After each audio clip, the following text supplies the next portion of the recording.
optimisation et recherche opérationnelle, condition un peu inédite pour moi, peut-être un peu moins pour vous, je ne sais pas si vous avez déjà eu des cours comme ça. Donc là, je vous parle à vous dans l'amphi, mais il y a aussi les autres qui sont connectés sur Big Blue Button. Du coup, alors, je me suis équipé d'outils exprès. Donc j'ai une tablette graphique. Donc là, c'est le cours d'optimisation et recherche opérationnelle. C'est ça qu'on commence aujourd'hui. Comment je fais pour enlever ce truc? Ok. Donc mon nom, c'est Christophe Crespel. Donc c'est moi qui suis responsable du cours. Ça veut dire que c'est moi qui vais vous faire les cours magistraux. Et puis si vous avez des questions concernant le cours, vous pouvez vous adresser à moi. Vous pouvez aussi vous adresser bien sûr directement à vos chargés de TD et TP.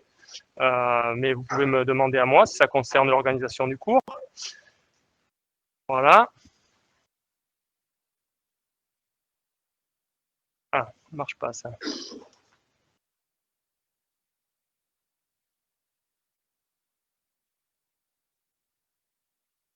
Ah oui, d'accord.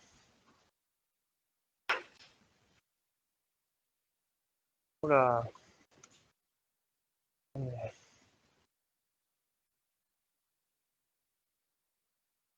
Ok. Ok, alors du coup, on va commencer par introduire ce que c'est la recherche opérationnelle. Vous le saurez mieux dans quelques mois quand on aura fini le cours, mais pour vous donner une idée à l'avance de quoi il s'agit, je vous ai mis la définition de Wikipédia. Donc la définition que vous pouvez trouver sur Wikipédia, c'est la recherche opérationnelle, c'est l'ensemble des moyens qu'on met en œuvre pour la recherche du meilleur choix dans la façon d'opérer, en vue d'aboutir soit à un résultat visé fixé, soit au meilleur résultat possible. D'accord ? C'est un domaine qui est très très vaste. Nous, on va en aborder une partie. Déjà, cette partie, elle est extrêmement vaste, mais elle recouvre pas tout. Nous, la partie qu'on va aborder, c'est ce qui tombe dans le champ de l'optimisation combinatoire. Dans l'optimisation combinatoire, on recherche la meilleure solution. Donc, la meilleure solution, c'est par rapport à un objectif. Donc, ça veut dire que pour chaque solution, vous êtes capable de dire cette solution, elle achève cet objectif chiffré. Okay, et nous, ce qu'on veut, c'est trouver la solution qui achève le meilleur objectif parmi un très grand nombre possible de solutions. Et en général, le nombre de solutions, il est fini. Il est très grand, mais il est fini. C'est pour ça qu'on appelle ça l'optimisation combinatoire. Vous allez voir que ce n'est pas toujours le cas. Des fois, il y a un nombre infini de solutions, mais on peut se contenter quand même de chercher dans un espace fini. Et c'est pour ça que ça tombe quand même dans le champ de la recherche combinatoire. Donc la différence par rapport à ceux qu'on ne va pas aborder en recherche opérationnelle, c'est qu'en recherche opérationnelle, on peut aussi chercher à optimiser des choses en situation d'incertitude. Ça veut dire qu'il y a des paramètres qu'on ne maîtrise pas, on ne sait pas ce qu'ils vont valoir. Il y a de l'aléatoire, on va dire, de l'incertitude sur quelque chose. Par exemple, si vous faites de l'optimisation en bourse, vous avez de l'incertitude sur les marchés. Vous ne savez pas qu'est-ce qui va monter, qu'est-ce qui va descendre. Et on peut aussi faire de la recherche opérationnelle, chercher à optimiser en situation de concurrence. C'est-à-dire que là, il y a aussi une forme d'incertitude, mais elle dépend de ce que vont faire d'autres acteurs qui jouent quelque part contre vous, d'accord, ou qui jouent le même jeu que vous, mais en concurrence. Donc nous, on ne fait pas ça. Nous, on va considérer des problèmes où on connaît entièrement les données. Okay, donc ils sont posés de façon mathématique, on connaît toutes les données et on veut chercher la meilleure solution. Même déjà dans ce cadre, vous allez voir que c'est pas trivial de trouver la meilleure solution, même quand on connaît toutes les données. Ah, c'est dommage que ça marche pas. C'est pas grave. J'abandonne. Donc, à quoi ça sert de faire ça, d'optimiser des choses? Ça peut servir à plusieurs choses. Une application qu'on retrouve beaucoup, c'est gagner plus d'argent.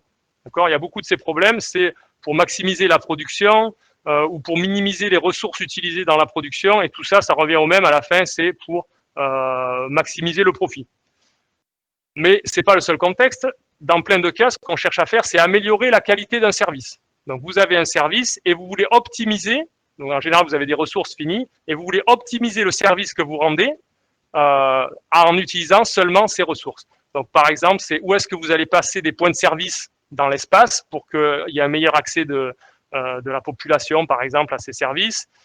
Comment est-ce que vous recommandez des contenus qui soient les meilleurs et qui soient les plus adaptés à des profils utilisateurs, comment est-ce que vous minimisez des temps de réponse, etc. C'est le genre de problématique qu'on va regarder nous. On considérera plusieurs problèmes qui tombent dans ces cadres. Et puis, il y a un autre problème, alors qu'on ne considérera pas, mais qui est très connu. Ça peut servir à plein de choses. Ça, le dernier, c'est juste un exemple. Ça peut servir à plein d'autres choses que la qualité de service ou maximiser le profit. Par exemple, c'est utilisé en génomique.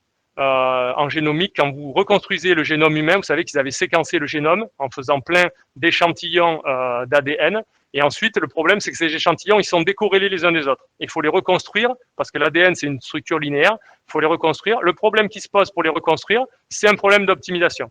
Et ça a pu être possible de décoller le génome humain grâce à des techniques informatiques aussi. D'accord? Parce que sinon, les fragments, ils étaient complètement décorrélés, on ne savait pas où ils étaient dans le génome. Donc, c'est un exemple d'application. Les problèmes d'optimisation, ça peut servir à plein de choses. À chaque fois que j'appuie sur un bouton, ça me sort du truc. Ça m'embête. Domaine et contexte d'application, il y en a plein, beaucoup en gestion de projet, par exemple, le meilleur agencement des tâches, dans l'industrie pour tout ce qui est justement profit ou minimiser les ressources utilisées, dans la finance, j'en ai parlé, optimisation dans le domaine de l'énergie, et puis à foison dans le domaine informatique, il y a un milliard de problèmes d'optimisation qui se posent, par exemple les problèmes de recommandation sous Amazon, sous YouTube, ce que vous voulez, derrière, il y a un truc qui va essayer de vous faire la meilleure recommandation possible. Okay, donc c'est la résolution d'un problème d'optimisation. Je vous donne deux exemples, vite fait, pour qu'on comprenne bien de quoi on parle. Donc, problème d'implantation d'hôpital. Vous voyez sur la carte, vous avez des points orange, c'est les points de population. Et vous avez les points bleus, c'est les hôpitaux. Donc là, par exemple, le problème, c'est qu'on vous donne une densité de population là, dans un domaine, et on vous demande de placer 4 hôpitaux. Vous avez de l'argent pour construire 4 hôpitaux. Où est-ce que vous les mettez pour maximiser la qualité de service? Par exemple, on peut chercher à minimiser la distance maximale d'un point de population à un hôpital. Okay, ça, c'est un problème d'optimisation qu'on peut considérer dans ce cas-là. Où est-ce que vous placez les hôpitaux pour minimiser que personne soit très loin d'un hôpital? Un autre problème qui est très lié, mais qui est un peu différent, c'est de minimiser la distance moyenne. On peut vouloir minimiser la distance maximale de quelqu'un aux hôpitaux ou la distance moyenne des gens à l'hôpital le plus proche. Okay, donc là, vous pouvez voir que dans le placement qui est donné, c'est plutôt pour optimiser lequel? Problème 1 ou problème 2? C'est plutôt le 2 pour moi, parce qu'ils sont placés dans le gros foyer de population, mais en fait, vous voyez qu'il y a des gens qui sont quand même très loin. Ceux-là, ils sont quand même très loin. Donc là, on a plutôt essayé de faire une optimisation en moyenne plutôt qu'une optimisation sur le maximum. Si on voulait que personne soit très loin, peut-être on les répartirait mieux dans le carré et pas trop concentrés dans la grosse population.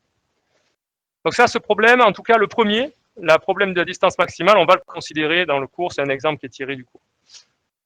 Assez pénible ce truc. Deuxième exemple, vous avez un ensemble de tâches qui vous est donné, vous savez la durée de chacune des tâches, alors en général c'est approximatif, mais vous avez une indication sur quel temps il faut pour faire ces tâches, et vous avez un certain nombre de postes de travail. Ici vous en avez 4, vous voyez les postes P1, P2, P3, P4. Et ce que vous voulez faire, c'est trouver une affectation des tâches sur les postes pour que le temps où tout le monde est fini, là, ce qui est marqué avec la barrière, il soit le plus court possible. Voilà, ça c'est un problème d'optimisation, d'ordonnancement qu'on va aussi considérer. Alors là, vous pouvez voir en l'occurrence que cette solution n'est pas optimale. C'est clair que si je prends la tâche 6, d'accord, si je prends la tâche 6 et que je la mets ici, ben, je vais finir avant, je vais finir à peu près là, quoi. Donc là, ce n'est pas une solution optimale, clairement. Et il y a peut-être des solutions meilleures que ça encore. Donc là, le problème, c'est ça, c'est de trouver comment je répartis les tâches pour finir au plus tôt. Ah, c'est pénible. L'objectif du cours, c'est quoi? C'est de vous montrer différents problèmes d'organisation. Alors, j'ai choisi des problèmes vraiment classiques qui servent à modéliser plein de situations et qu'on retrouve dans plein de cas. D'accord? Donc, rien que voir ces exemples de problèmes, pour vous, ça peut être intéressant parce qu'il y a des chances que vous vous heurtiez un jour à un de ces problèmes ou que votre problème il soit modélisable comme ça. Mais je ne veux pas seulement faire ça avec vous, je veux aussi vous donner une idée de ce genre de problème, quelles tactiques on peut utiliser pour les optimiser, pour trouver une solution optimale. Et donc, on va aussi passer sur plusieurs tactiques qu'on peut utiliser. Pourquoi cette question elle est cruciale? Parce qu'il ne faut pas se leurrer, même si ce n'est pas le cas du premier exemple que je vais donner aujourd'hui. En général, problème intéressant égale problème difficile.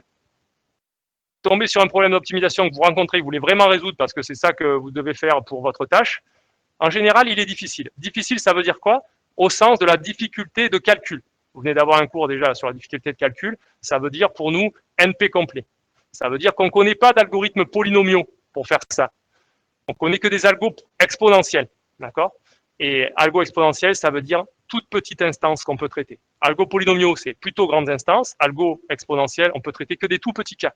Donc du coup, ça va peut-être pas vous satisfaire. Il faut faire des tactiques pour arriver à traiter quand même ces instances qui peuvent être grandes, de problèmes qui sont difficiles. Et qu'est-ce qu'on fait dans ce cas-là? On va proposer différentes tactiques pour faire ça. Les tactiques qui, selon moi, sont les plus intéressantes, que j'aime bien dans le cours, c'est ça.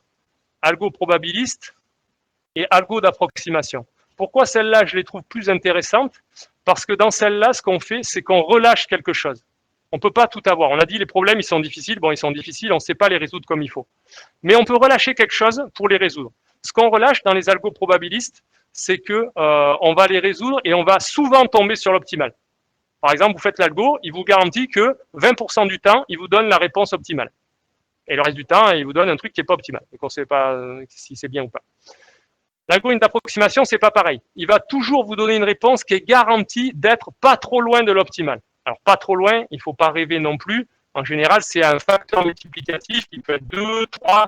Même, vous savez, en algo, si c'est un facteur constant qui n'est pas trop grand, si c'est 8, c'est très bien. On est très content déjà.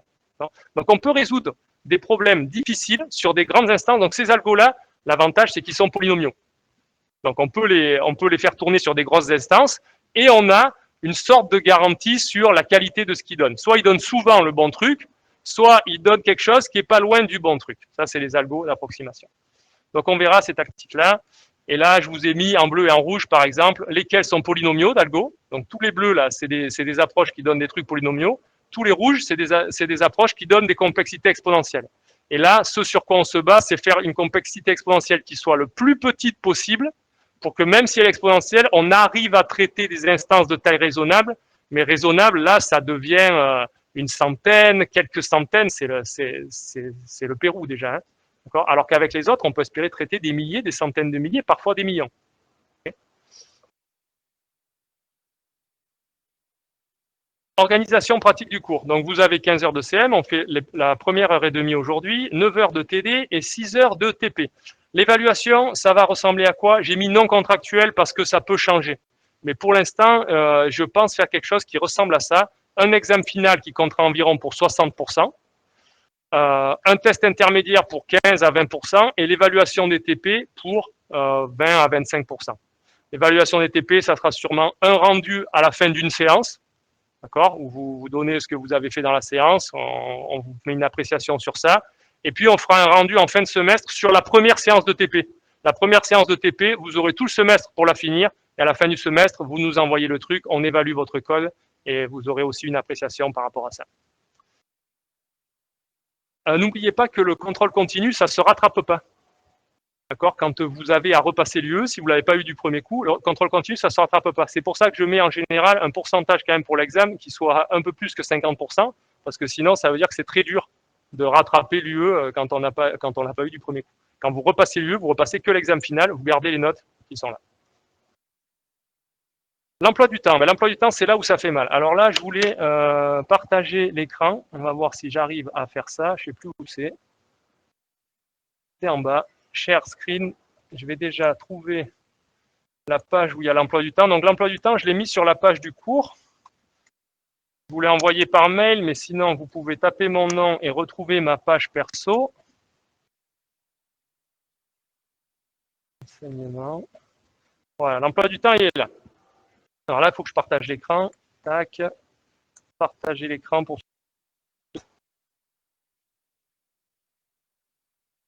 Oui, alors l'emploi du temps, il n'est pas correctement mis à jour. Tu veux dire sous ADE. Parce que ADE, ouais, c'est pas normal, en effet, que vous n'ayez pas la mise à jour sous ADE. Mais ça ne dépend pas de moi. Et moi aussi, je trouve que c'est pas normal, mais j'arrive pas à l'obtenir. Donc, c'est pour ça que je vous l'ai mis sur la page du cours. Au moins, vous avez un endroit où c'est correct. Et vous avez les salles correctes, etc. Alors, il y a une difficulté, ou deux, dans l'emploi du temps. C'est que vous avez vu qu'il y a des alternances bleues et jaunes. Là, on est en semaine bleue et on est dans le premier CM. Donc, on va faire ça. L'alternance bleu-jaune. Les bleus, vous venez en cours. Là, une autre semaine, c'est les jaunes. Mais on ne va pas toujours la respecter. Pourquoi? Parce que si on la respectait entièrement, ça serait complètement déséquilibré, vu que l'emploi du temps de l'UE, il n'est pas du tout régulier. Donc, il y en aurait qui n'auraient jamais TP en présence, par exemple, si on respectait vraiment bleu-jaune. Donc, j'ai fait quelques entorses à la règle, où on a des jours qui sont en violet. Les jours qui sont en violet, ça veut dire, même si c'est une semaine bleue, on va faire une demi-journée jaune pour nous. Okay? Donc là, c'est les jaunes qui viendront. Pour les TD, ce qu'il faut savoir, c'est que quand vous n'avez pas TD en présence, il y a une seule séance de TD pour les gens qui sont à distance. Donc celle-là, il ne faut pas la manquer. Par exemple, pour le TD1, c'est cette semaine, c'est jeudi, c'est-à-dire demain, de 11h30 à 13h. Là, on prend à distance tous les gens, à la fois, on prend tous les gens qui n'ont pas la séance de TP en présence pour le TD numéro 1. Donc c'est marqué dans l'emploi du temps, vous avez ABCD jaune et E bleu. Tout cela, les ABCD jaunes et les E bleus, jeudi à 11h30, vous avez la séance à distance. Alors, il y a une petite blague, c'est que les E bleus, eux, comme c'est semaine bleue, ils sont en présence. Ben, du coup, je leur ai réservé une salle. Les E bleus, vous allez en TD1 pour suivre le cours à distance.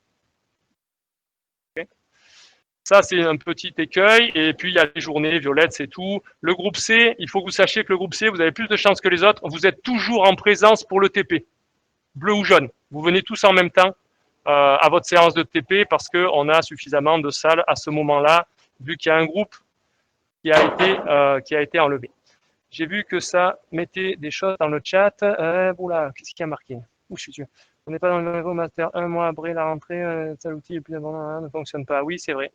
C'est pas très pratique pour ceux qui habitent loin. C'est pas très pratique pour ceux qui habitent loin. Ça, c'est vrai aussi. Mais je vois pas comment faire autrement, à moins qu'il y en ait qui n'aient jamais TP en présentiel. Et ça, quand même, je trouve que c'est embêtant pour beaucoup de gens aussi. Alors, j'étais où? Ok, donc ça, c'était la parenthèse emploi du temps. Je vais arrêter de partager l'écran. On va revenir à la présentation. Voilà. Ok, je l'ai dit, TP, il y a une seule séance en présence. Pardon, il y a une seule séance à distance pour tout le monde. Ne la manquez pas, c'est celle qui est en rouge dans l'emploi du temps. Comment réussir cette UE? Petit conseil pour réussir l'UE. Première chose, il faut apprendre par cœur les CM. Ça, c'est la base dans à peu près toutes les UE. Ah non, c'est pénible. Il faut finir les 2 TP. Donc, vous allez avoir 2 séances de TP. Il faut aussi que vous les finissiez en dehors des séances, mais les trucs sont raisonnables. Donc, ça ne doit pas vous prendre beaucoup plus de temps normalement. Et puis, la première séance, c'est carrément votre mini-projet pour votre évaluation continue. Il faut savoir faire les TD. Vous verrez, les TD, vous pouvez les retravailler. Je vous donne les corrections intégrales. Par exemple, là, la correction elle est déjà en ligne du prochain TD. Vous pouvez y aller, vous la travaillez quand vous voulez. Avant le TD, pendant le TD, après le TD, vous en faites ce que vous voulez. Nous, on fait des séances normales, avec petit temps de réflexion dans les séances pour essayer de résoudre les exercices en vrai, parce qu'il faut s'entraîner à faire ça. Après, on discute d'une solution. Mais vous avez de base la correction et vous l'aurez pour tous les TD. Elle est prête déjà pour tous les TD. Aïe, aïe, aïe, aïe, aïe. Que faites si vous êtes perdu? Que faire si vous êtes perdu? Si vous trouvez que vous ne comprenez rien à ce que je raconte dans cette UE. Première chose à faire, c'est poser des questions en CM. N'ayez pas peur de poser des questions sur des choses, des concepts que vous ne connaissez pas, que vous ne voyez pas ce que c'est ça. Je réponds à toutes les questions. Si jamais je n'ai pas le temps de répondre, je vous le dis. Donc ne vous censurez pas et posez toutes les questions que vous avez besoin de poser pour la compréhension. Deuxième chose à faire, ah non, c'est poser des questions en CM. Je l'ai mis 2 fois parce que c'est vraiment important. Je pense que c'est le truc le plus important pour arriver à comprendre ce qui se passe du coup pendant les séances et ça vous fera gagner du temps. Ensuite, vous pouvez revoir s'il y a des notions de base qui vous manquent, vous apercevez que vous ne savez pas ce que c'est un graphe, vous ne savez pas ce que c'est liste d'adjacence, vous ne savez pas ce que c'est un BFS, un parcours en largeur dans un graphe. Là, il faut le revoir dans le livre qui s'appelle Cormen et ses co-auteurs. Il faut retravailler les CM a posteriori, c'est-à-dire qu'il faut essayer de reprendre après, de voir ce que vous n'avez pas compris. Ça, c'est si vous êtes perdu. Oh là là. Il faut travailler les corrections des TD. Ça, j'ai déjà dit, vous avez des corrections complètes. Ah non, mais c'est pas possible. Hein. C'est assez gros si je laisse comme ça ou c'est trop petit dans l'amphi? J'arrête pas de switcher entre... Consulter les passages de livres sur le cours. Tout ce que je vais raconter, c'est contenu dans des livres. Le premier que j'ai cité, Introduction à l'algorithmique, ça c'est pour le cours d'aujourd'hui par exemple. Et ensuite, vous avez 2 livres, Algorithm Design et Exact Exponential Algorithm. Ils sont en anglais, malheureusement, mais c'est quand même bien compréhensible parce que c'est des trucs techniques, c'est facile à comprendre. Et ces livres, si vous avez une clé USB, à la fin du cours, vous venez me voir, je les mets sur votre clé USB et vous les faites tourner dans la promo. Je les ai tous les 3 en version électronique. Je nierai complètement cette conversation si jamais vous dites que c'est moi qui vous les ai passés. Ces trucs sont copyrightés. Moi, je ne veux pas en entendre parler. Je ne vous ai jamais passé ça. mais à la fin du cours, quand même, je les mettrai sur toutes les clés USB que vous voulez, sinon vous les trouvez sur des dépôts de livres, etc. Ok, alors, attaquons le problème qui nous occupe aujourd'hui, le problème du flow maximum. Donc ça, c'est le premier exemple qu'on m'a donné. C'est un problème d'optimisation qui est ultra classique, qui est posé en termes de flow. Vous allez voir, la situation, c'est une histoire de canalisation. On veut maximiser ce qu'on fait passer dans la canalisation. En réalité, ça sert à répondre à des problèmes qui n'ont rien à voir avec ça. La puissance de modélisation de ce problème, elle est très importante. Elle peut modéliser plein de problèmes d'affectation de ressources, par exemple. Et il se trouve qu'il y a un algorithme polynomial efficace pour y répondre. Donc c'est pour ça que je vous le montre. C'est le seul exemple qu'on fera d'algo polynomial où il n'y a aucune contrepartie. Ça veut dire on résout le problème exactement, on trouve une solution optimale en temps polynomial. Les autres, on trouvera soit probabiliste, soit approché, etc. Celui-là, on trouve la solution optimale en temps efficace.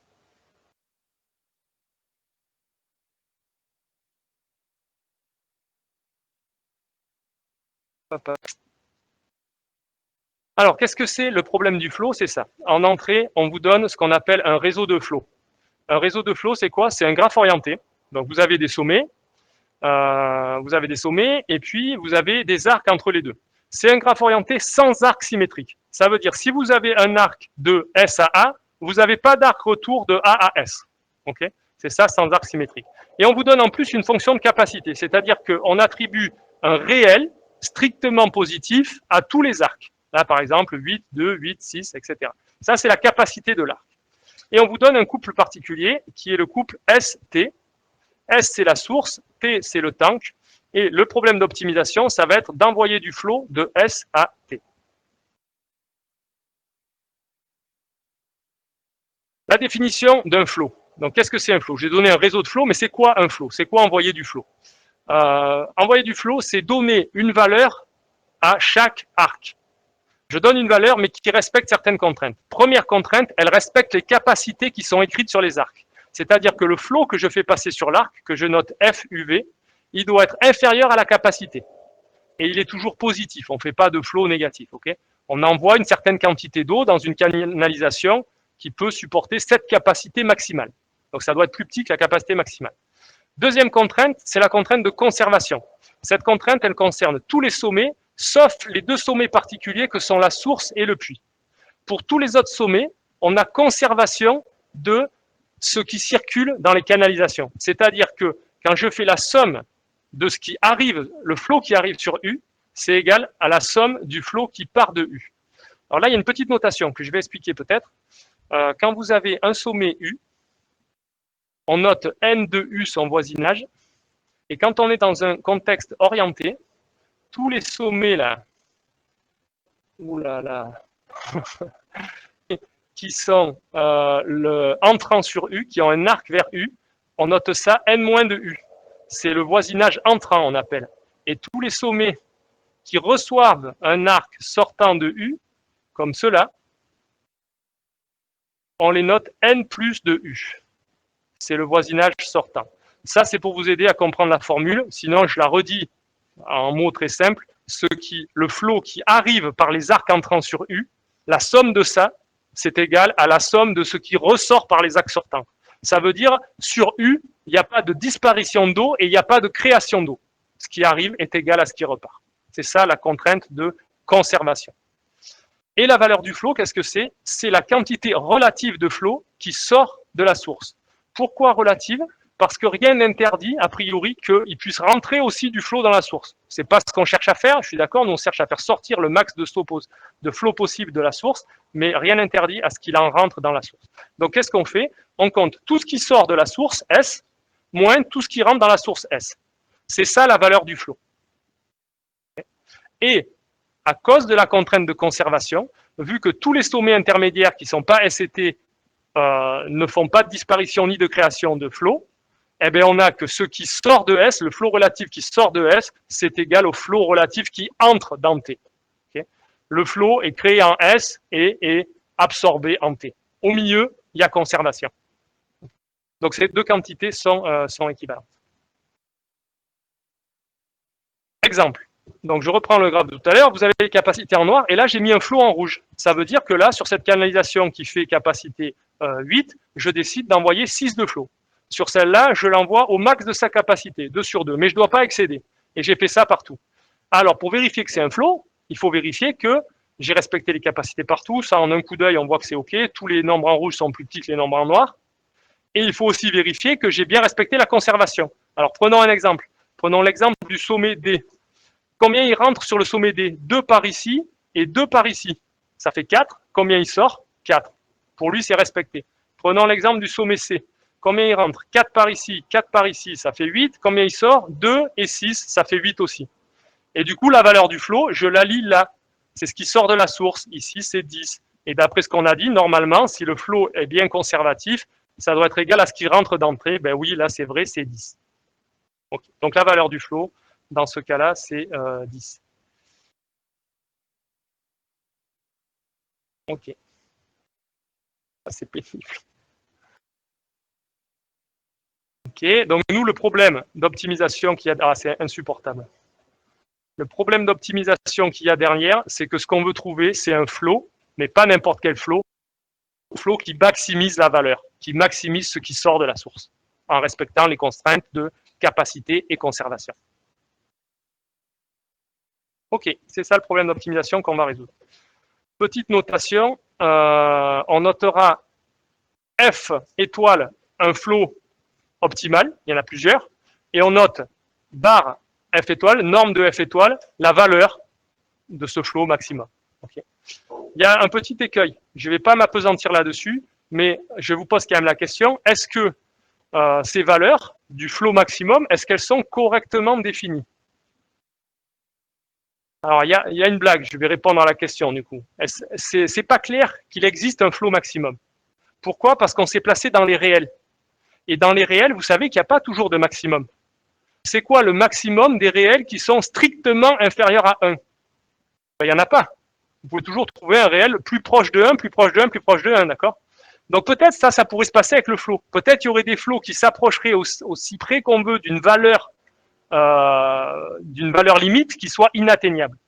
Donc ça, c'est une question qui est ouverte et on va y répondre qu'à la fin du cours.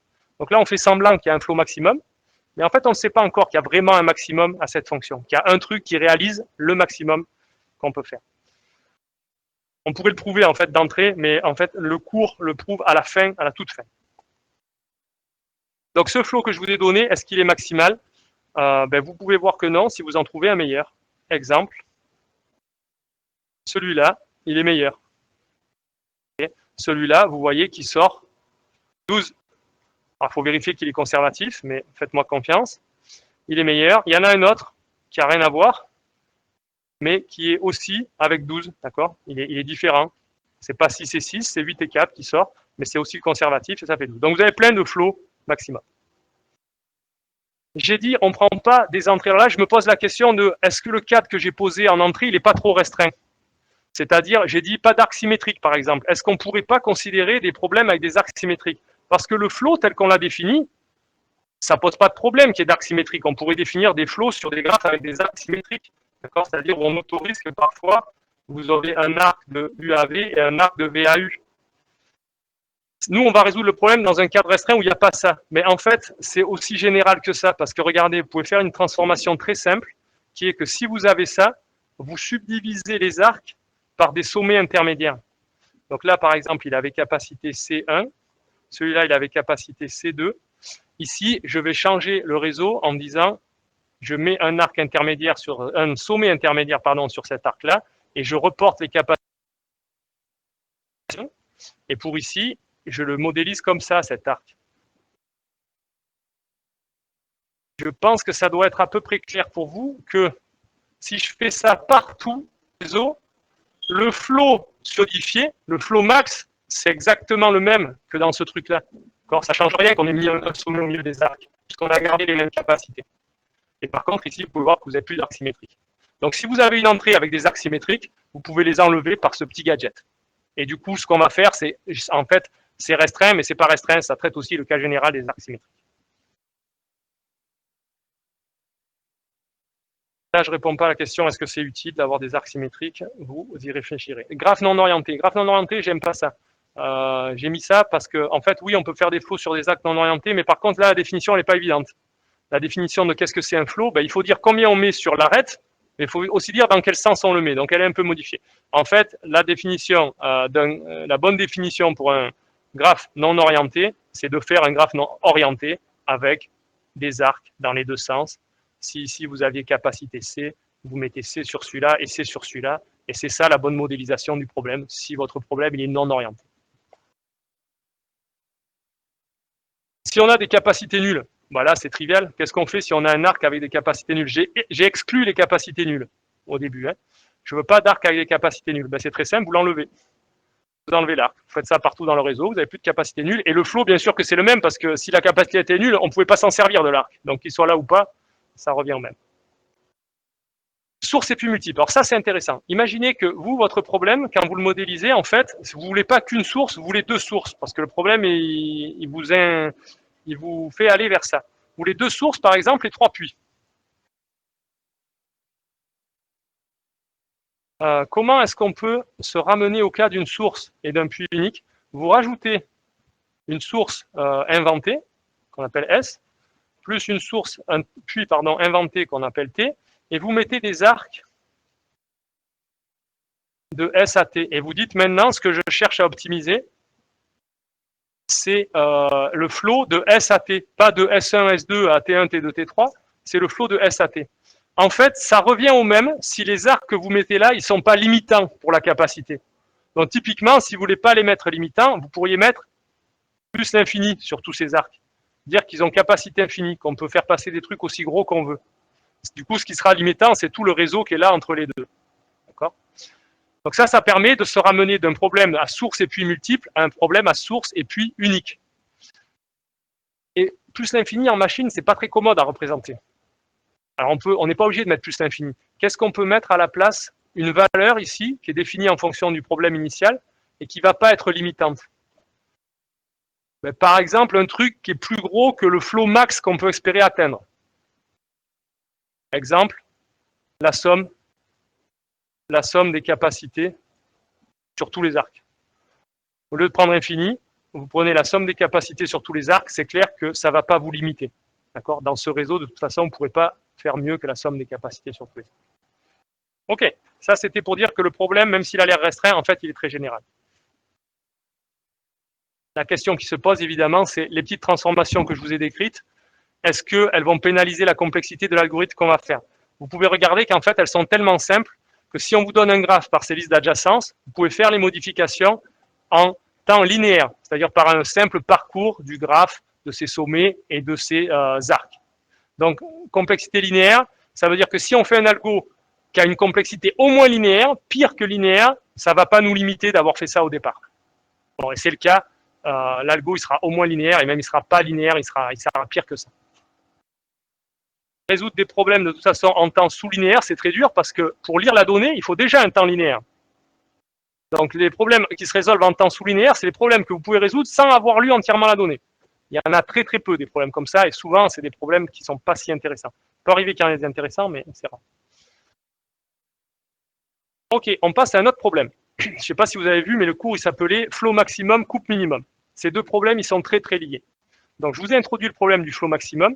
Maintenant, laissez-moi vous introduire le problème de la coupe minimum. La donnée, c'est la même. C'est un réseau de flow.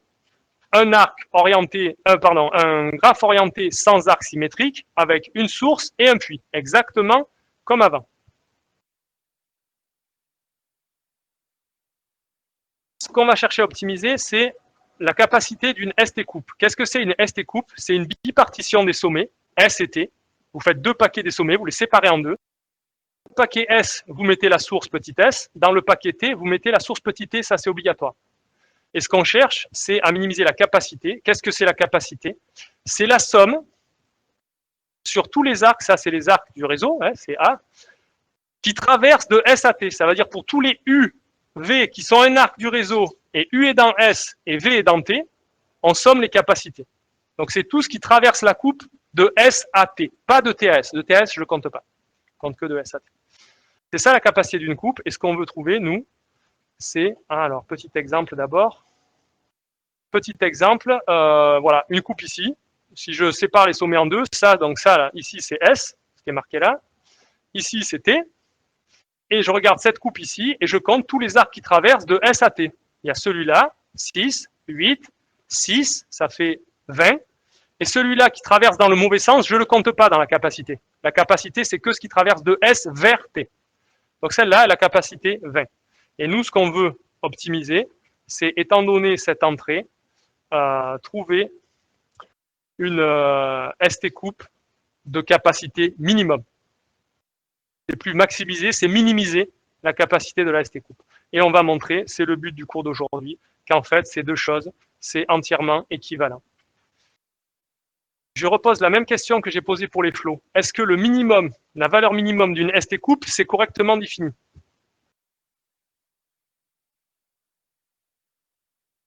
Oui? C'est qu'a dit oui? Pourquoi? Alors, il y a un minimum, mais ça, c'est pas suffisant. Oui, tu avais une justification? C'est vrai que ça peut pas être moins que 0, mais c'est pas toujours 0 quand même. Hein.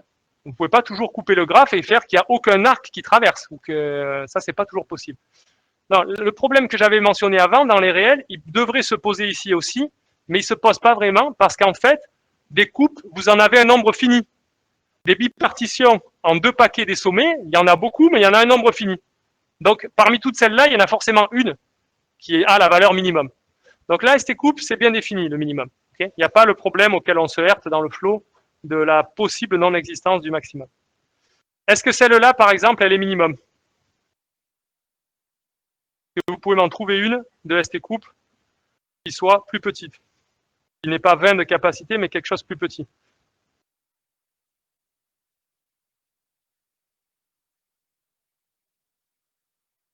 J'en propose une, celle-là.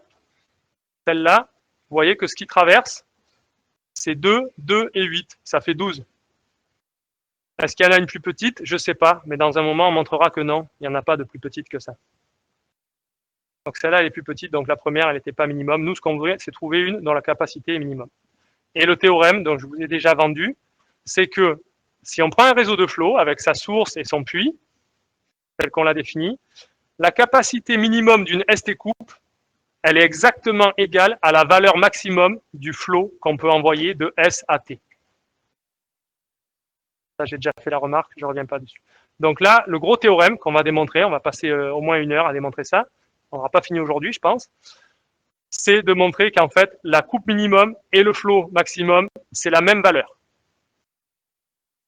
Et en plus, le rapport entre les deux problèmes, il est très intéressant. Alors, on revient au problème du flot. Le problème du flot, le truc clé, quand je mets 3 petits trucs comme ça, là, c'est que c'est important. L'objet clé pour résoudre le problème du flot, c'est le réseau résiduel.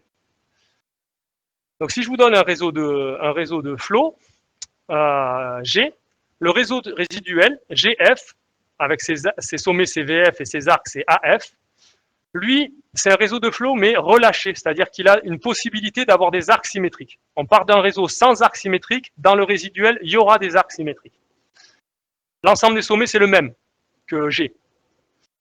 Ensuite, on attribue une capacité CF à tous les couples de sommets UV qui sont soit un arc de G, soit à l'envers d'un arc de G. Ça veut dire que je rajoute tous les arcs qui vont dans l'autre sens. Et je définis pour eux une capacité. La capacité, si UV c'est un arc de G, la capacité c'est la capacité qu'il avait dans G, moins le flot que j'ai envoyé dessus.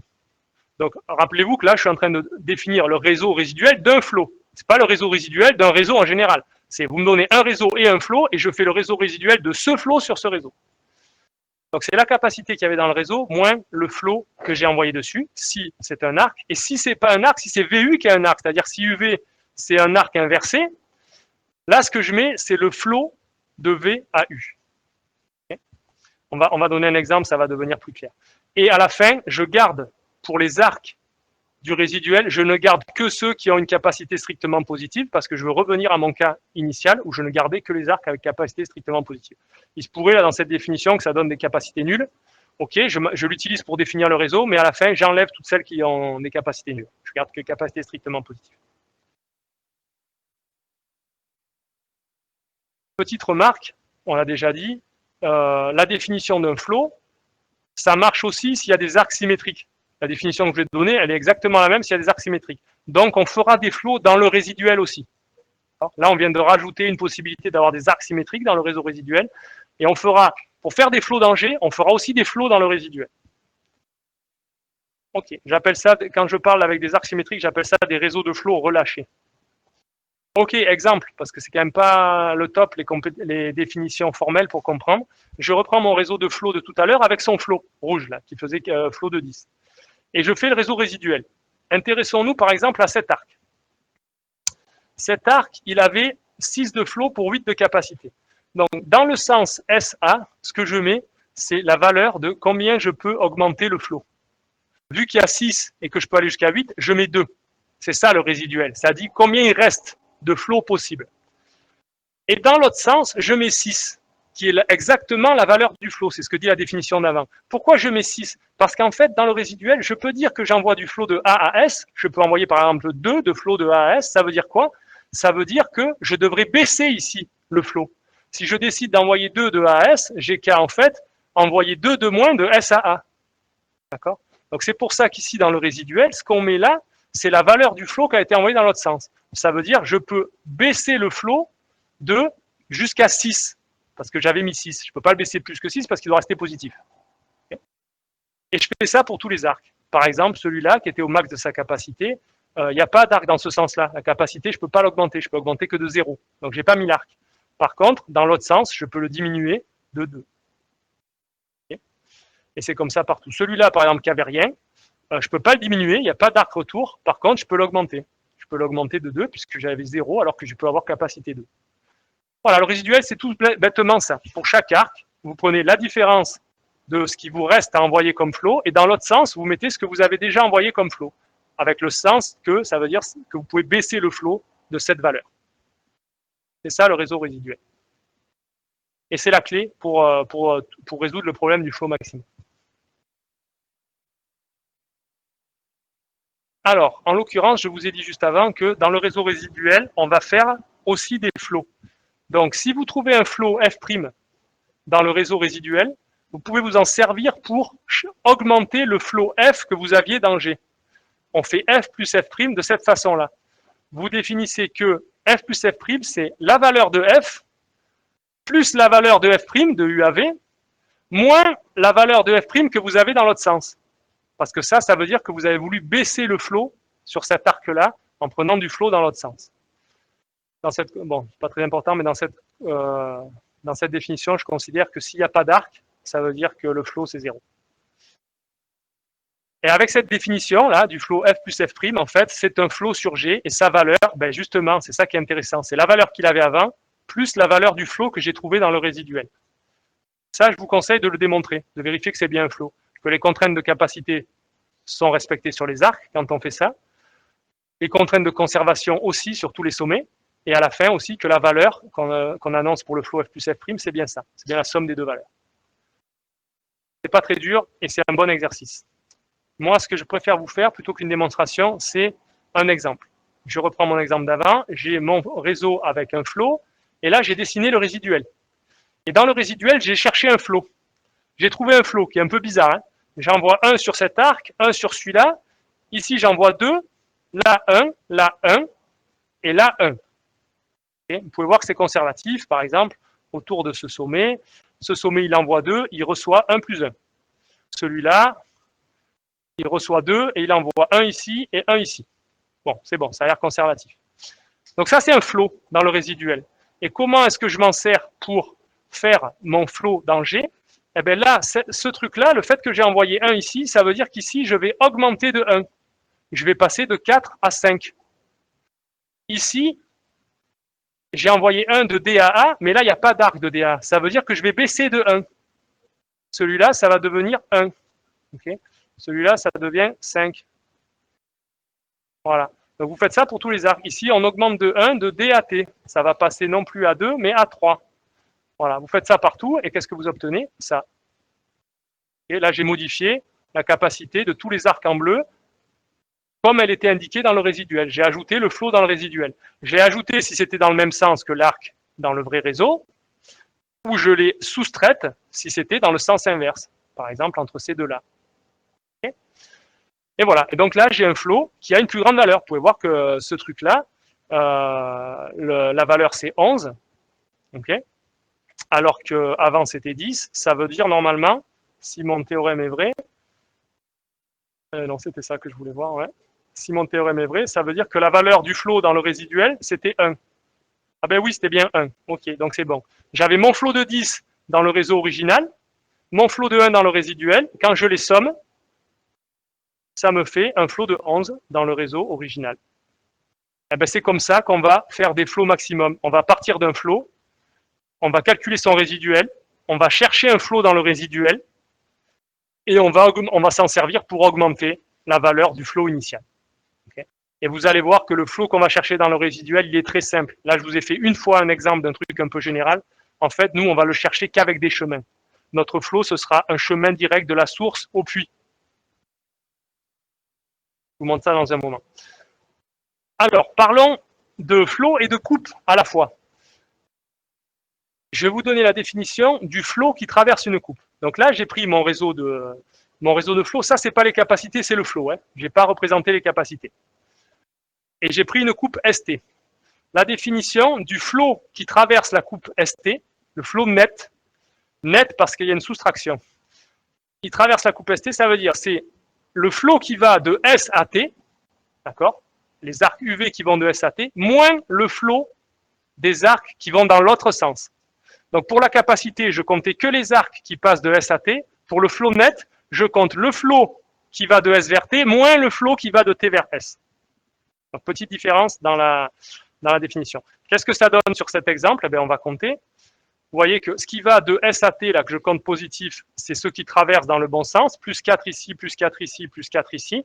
Et celui-là, qui avait 2 de flot, mais qui va dans le mauvais sens, je le compte négatif. Ça me fait donc 12 moins 2, 10. Le flot net, à travers cette coupe ST que j'ai définie, c'est 10. Sa capacité, c'est combien? Ah ben, je ne sais pas parce que je n'ai pas représenté les capacités. Okay, bon, c'est pas la même chose. Oui. CD, c'est négatif parce que, regarde, il y a du flot de CAD, il y a 2 de flot, mais le flot, il va dans le sens inverse de S à T. Il va du côté de T vers le côté de S.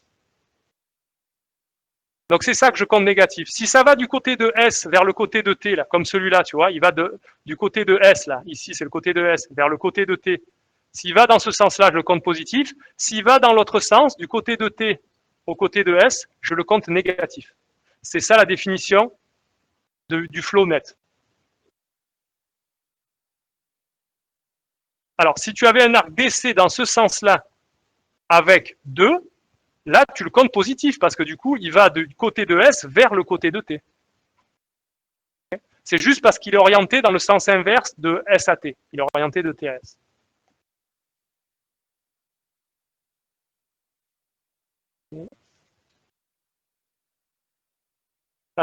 Petite remarque, mais très importante.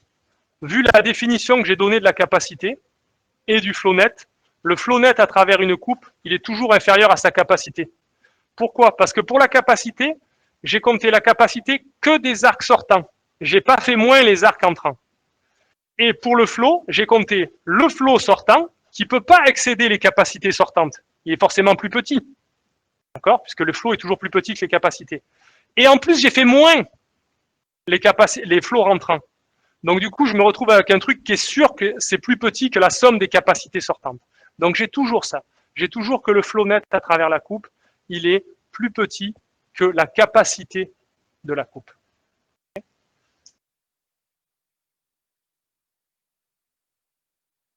Une autre façon de le dire, c'est clair que si on vous donne la capacité de la coupe, vous savez que vous ne pourrez pas envoyer plus de flot que ça. Parce que le mieux que vous pouvez faire, c'est mettre à fond tous les arcs qui traversent la coupe dans le bon sens et mettre 0 sur ceux qui reviennent à l'envers. Et ça vous donne un flot qui est exactement égal à la capacité, mais vous ne pouvez pas faire mieux que ça. Donc le flot que vous pouvez faire passer à travers une coupe, le flot net, il est toujours inférieur à la capacité. Ok.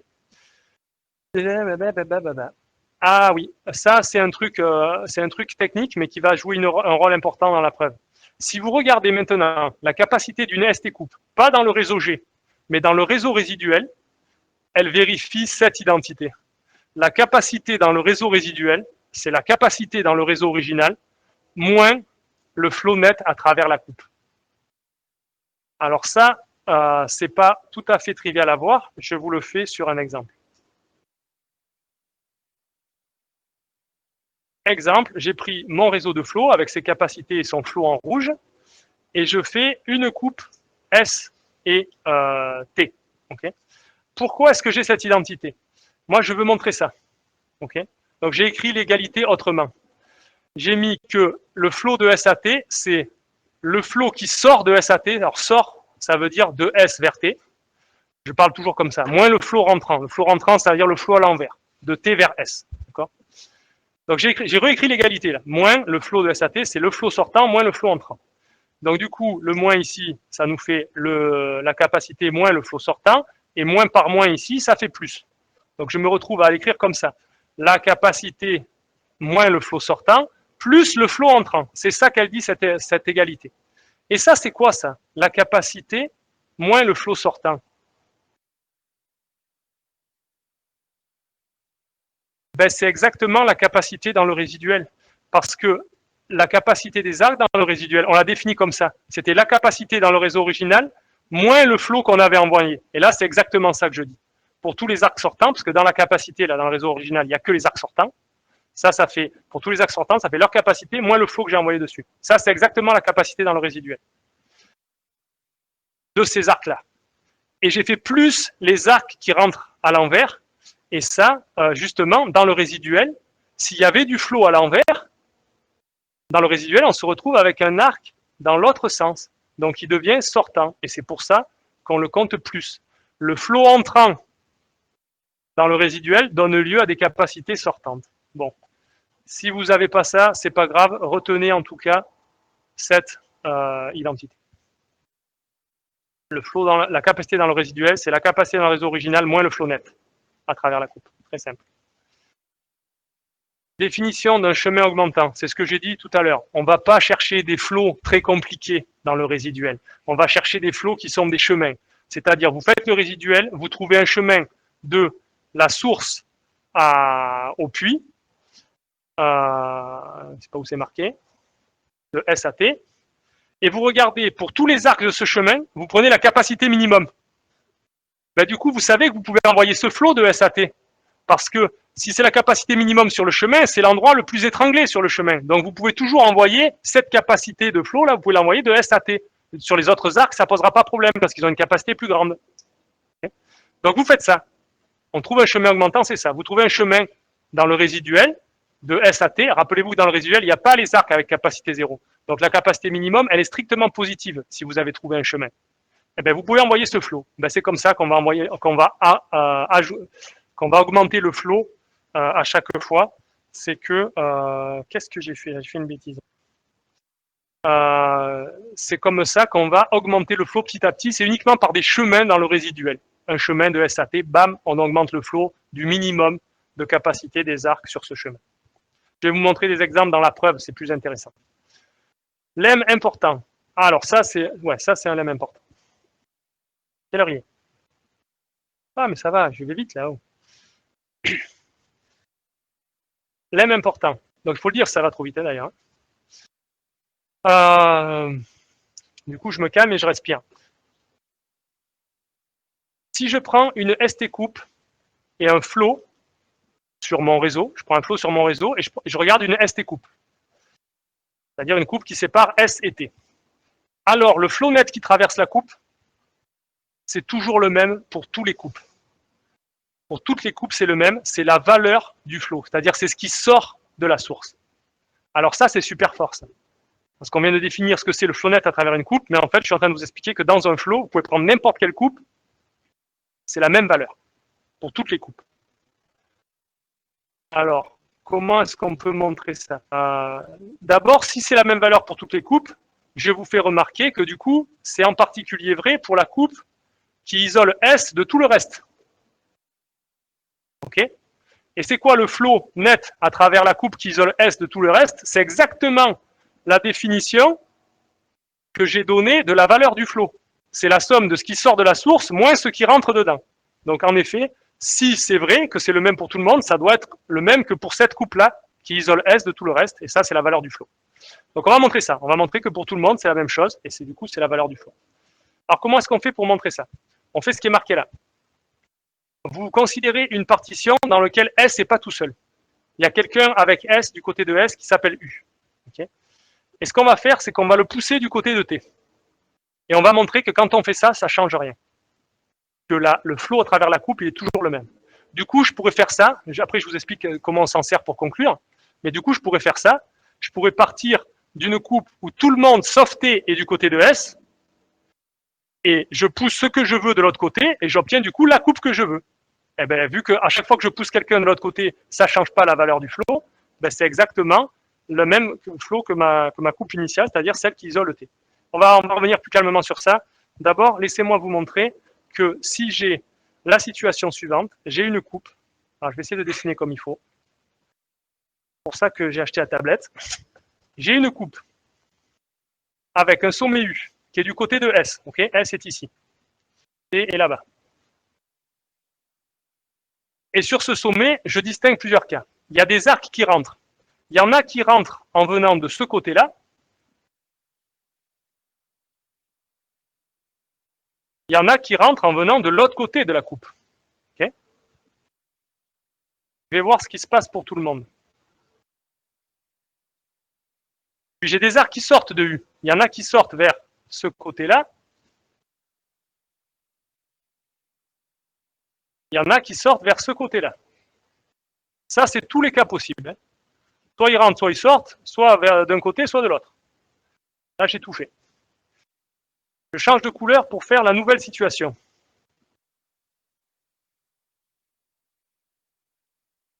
La nouvelle situation, c'est que U, je vais le faire passer de l'autre côté, j'ai dit. Donc je le prends, je le déplace et je le mets là. Donc ceux-là là, qui rentraient sur U, bon, ils rentrent toujours sur U. J'ai déplacé U, mais je n'ai pas déplacé le reste. Donc ils sont comme ça. Ceux qui étaient là, ils rentrent toujours sur U comme ça.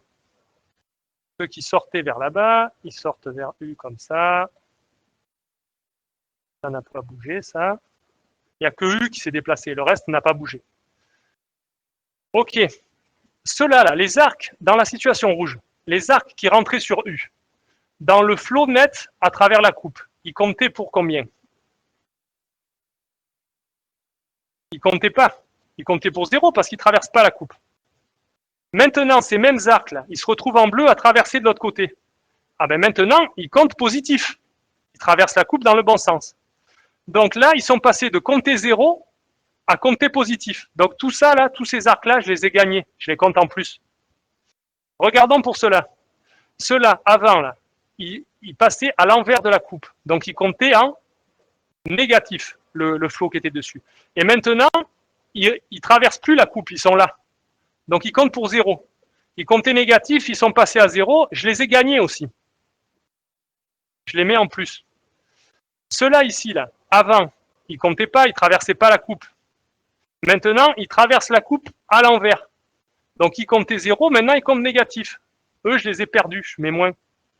Ceux-là ici, là, avant, dans la situation rouge, ils traversaient la coupe dans le bon sens. Donc leur flot comptait positif. Maintenant, ils ne traversent plus la coupe dans la situation bleue. Donc ils comptaient positif, ils comptent 0. Donc je les ai perdus. Au final, j'ai gagné quoi? J'ai gagné tous les arcs qui rentraient sur U.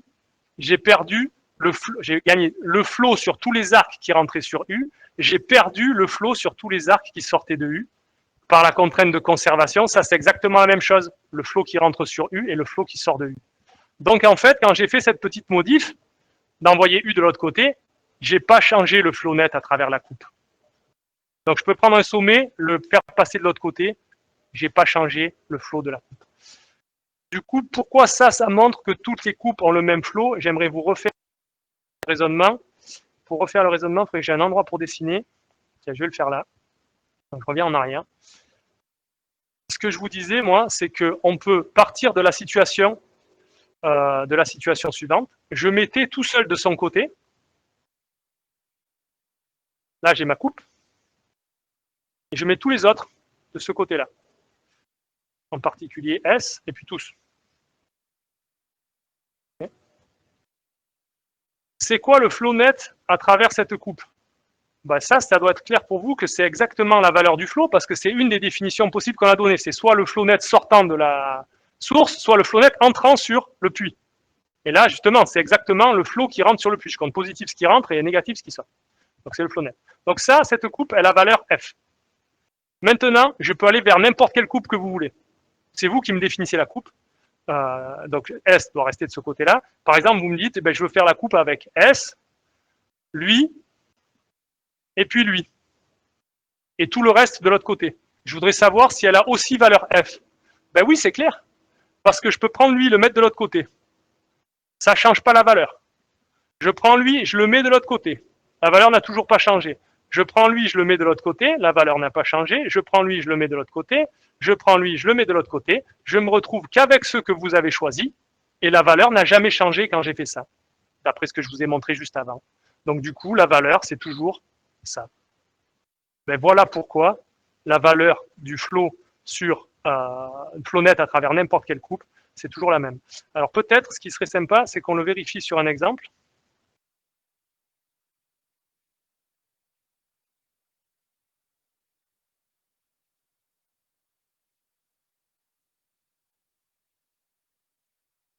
C'est gribouillé là-haut. Ah, je vais le faire sur celui-là. Celui-là n'est pas trop gribouillé. Mais là, vous pouvez regarder, si on prend n'importe quelle coupe, normalement, le flow qui traverse, c'est pareil. Donc, par exemple, je prends, allez, je sais pas, alors, il faut que ce soit une ST coupe, il faut qu'elle sépare S de T. T d'un côté, S de l'autre, sinon ça ne marche pas. Donc, cette coupe-là, par exemple, il passe à travers 2, 4 et 4 dans le bon sens, ça fait 10, et 0 dans l'autre sens. Donc, ça fait 10. Si je prends, par exemple, celle-là, il passe à travers 2 ici, 4 ici, et 4 ici. Ça fait aussi 10. Si j'en prends une comme ça, ok, S et T ne sont pas du même côté.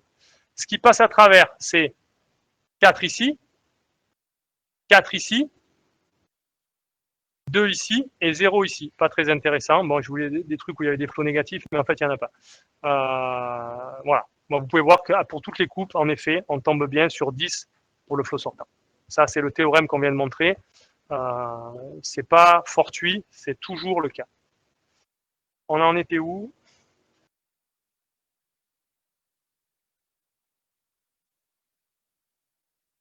On a expliqué ça. Donc, on a ce lemme, que le flot à travers toutes les coupes, c'est le même. Du coup, petit corollaire. Petit corollaire avec ce qu'on a dit, c'est que, du coup, la valeur du flot, elle est inférieure à la capacité de n'importe quelle coupe. Pourquoi? Parce qu'on a dit déjà avant que pour la coupe ST, le flot net à travers ST, c'était toujours inférieur à la capacité de la coupe. D'accord? Ça venait direct de la définition. Et ça, on vient d'expliquer qu'en fait, ça vaut toujours la valeur du flot. Et donc, on a le flot, la valeur du flot est toujours inférieure à la capacité de n'importe quelle coupe. Ah ben là, on commence à voir le rapport entre le flow max et la coupe minimale. C'est-à-dire que le flow max que je peux faire, de toute façon, il ne peut pas excéder la valeur de la coupe minimum, parce que le flow est inférieur à la capacité de n'importe quelle coupe. Il ne nous reste plus qu'à montrer qu'on peut l'atteindre. Donc voici le théorème, ça c'est le théorème fondamental du cours.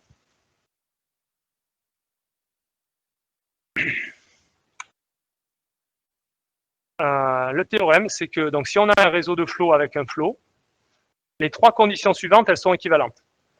F est un flow maximum, le résiduel de F ne contient pas de chemin augmentant, et il existe une coupe telle que le flow, la valeur du flow, c'est exactement la capacité de la coupe. Ça a un nom, ça. On appelle ça les coupes saturées.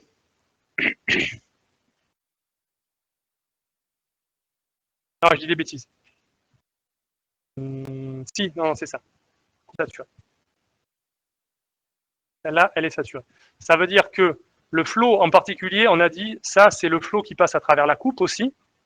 Donc ça veut dire que le flot qui passe à travers cette coupe, il est égal à sa capacité, c'est le mieux qu'on peut faire. C'est le maximum qu'on peut envoyer à travers une coupe, c'est pour ça qu'on l'appelle saturé. Vous ne pouvez pas espérer faire passer plus de flot net à travers cette coupe. Alors comment est-ce qu'on montre ça? On va le faire pas à pas. Donc, premier truc, pour montrer que 1 implique 2, on va le faire par contraposé. On va montrer que si on n'a pas 2, alors on n'a pas 1. Okay, alors, on fait ça. Si on n'a pas 2, alors il faut se rappeler ce que c'est 2. Si on n'a pas 2, ça veut dire 2, c'est il ne contient pas de chemin augmentant.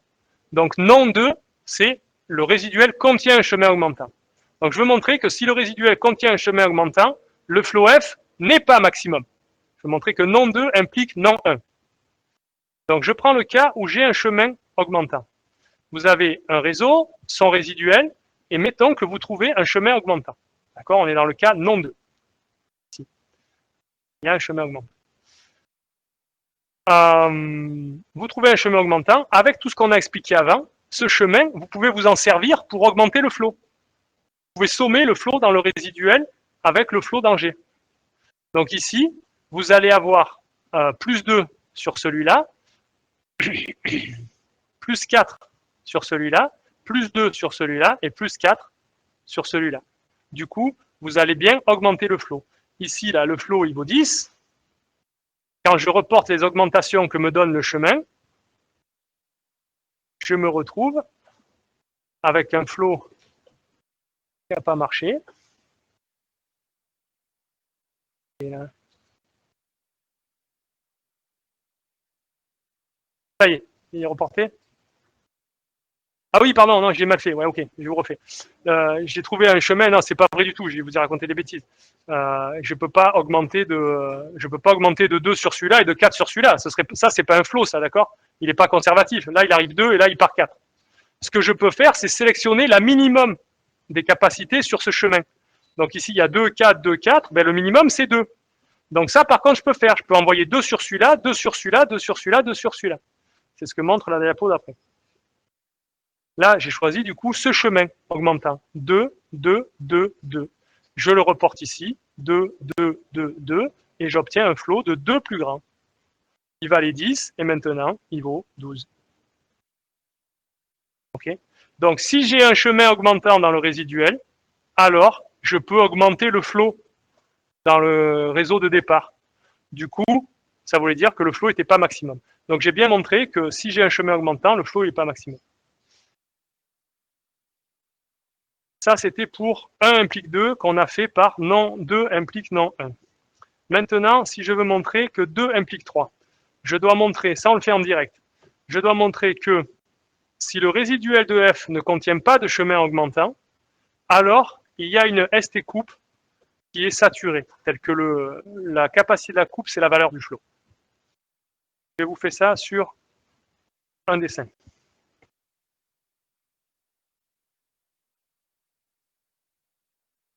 Là, j'ai pris le nouveau flot qu'on a obtenu. En fait, il est maximum. Hein.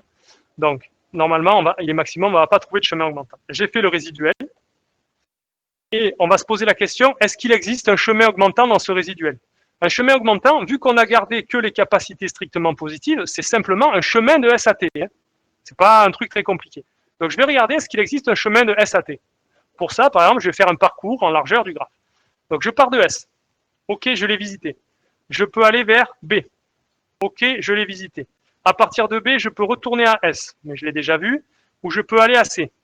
OK, j'ai visité C. À partir de C, je peux retourner à B, mais je l'ai déjà vu. Je peux aller à A, que j'ai jamais vu. C'est tout. Okay, je ne prends pas les arcs dans le sens inverse, hein, je prends les arcs que dans le bon sens. Hein. J'arrive à A, je regarde les arcs sortants, il y en a un vers S, mais je l'ai déjà vu, et il y en a un vers C, mais je l'ai déjà vu. Ben, ça y est, j'ai fini. Donc là, mon parcours en largeur, il s'arrête. Okay, il s'arrête et j'ai jamais vu T. Ça veut dire qu'il n'y avait pas de chemin de SAT. Et ça, quand il n'y a pas de chemin de SAT, l'ensemble des sommets que vous avez visités là dans le parcours, il vous définit une coupe. Ça veut dire que là, tous les arcs, ils vont du côté de T vers le côté de S. Vous les auriez suivis. Ben là, on peut vérifier que c'est vrai. Celui-là, il va de là à là, de là à là, et de là à là. Donc ça, c'est une coupe dont la capacité, je dois avoir un dessin pour ça. Voilà, ça c'est une coupe saturée. Est-ce qu'il y a un autre dessin? Non. Alors on va le refaire là-dessus. Ça c'est une coupe saturée. Et comment est-ce qu'on le voit? Pour voir qu'elle est saturée, ça ne se voit pas là-dessus. Enfin, si, ça se voit là-dessus, c'est gagné. Quand il n'y a pas d'arc dans le bon sens dans le résiduel, c'est sûr qu'elle est saturée. Mais moi, je préfère vous le montrer quand même là-dessus. Si on regarde là-dessus, on s'aperçoit que le flot net à travers la coupe, c'est 2 plus 2 plus 8. Déjà, vous pouvez voir que c'est tous les arcs utilisés à capacité maximale. Elle est saturée, celle-là. Tous les arcs ont un flot, tous les arcs qui vont dans le bon sens ont un flot utilisé à capacité maximale. Et donc, du coup, ça fait 2 plus 2 plus 8, ça fait 12.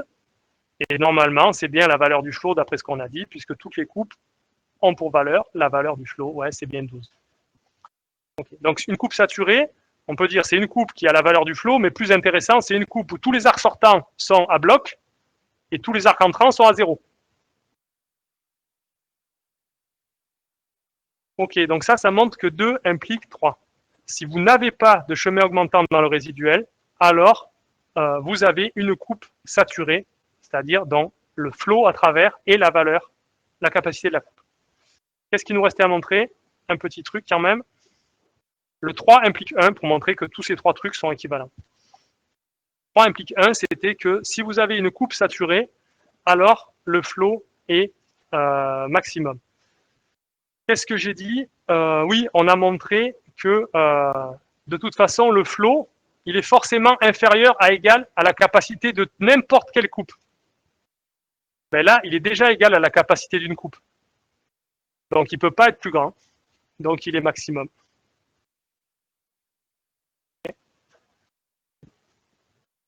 Parce qu'on avait montré ça. Hein. Vous regarderez dans les petits trucs d'avant, on avait montré que on avait toujours ça pour toutes les coupes.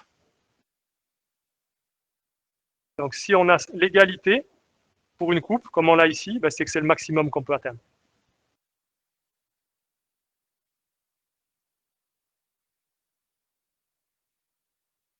Ok. Il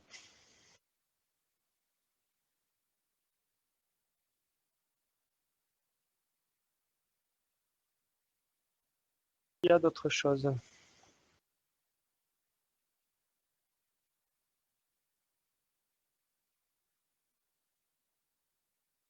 Alors, est-ce qu'on a démontré le théorème initial? Ah, je sais pas ça. Je sais pas parce que nous, qu'est-ce qu'on a démontré? On a démontré ces équivalences. Okay. On a démontré que c'était équivalent d'être un flot maximum, que le résiduel n'est pas de chemin augmentant et qu'on ait une coupe saturée. Est-ce que ça montre que le flot maximum, c'est exactement la coupe minimum? C'est ça que je voulais montrer au départ.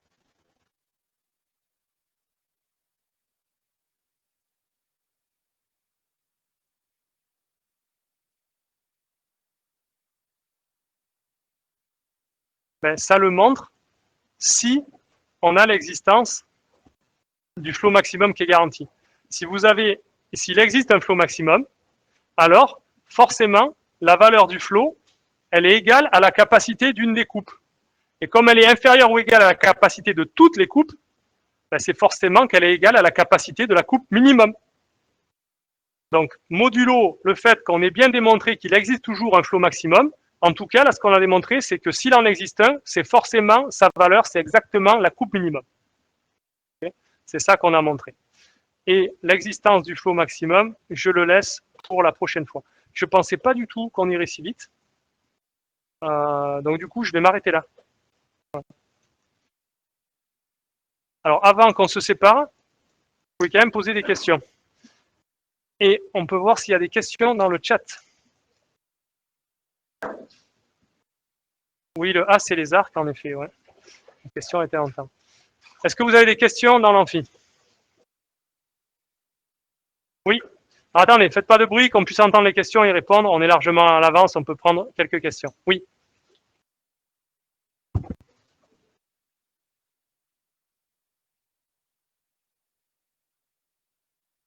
pourquoi on a introduit la notion de flow net, vu qu'à la fin, c'est la même chose que la valeur du flow? Ben juste pas. On ne savait pas. Le flow net, c'est une notion naturelle, c'est le flow qui passe à travers une coupe donnée. Et là, il se trouve qu'il y a un truc de remarquable, mais qu'on ne pouvait pas prévoir à l'avance. C'est qu'en fait, le flow donné à travers n'importe quelle coupe, c'est le même. Ben ça, c'est pas évident de le deviner à l'avance quand même. Donc, on a montré ça.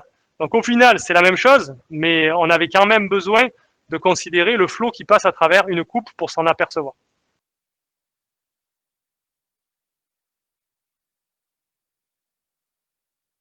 Est-ce que vous avez d'autres questions? Alors du coup, demain, on se retrouve pour un deuxième CM et il y aura le TD à distance. Pour tous ceux qui doivent être à distance, alors là, ça ne vous concerne pas trop, sauf les E bleus.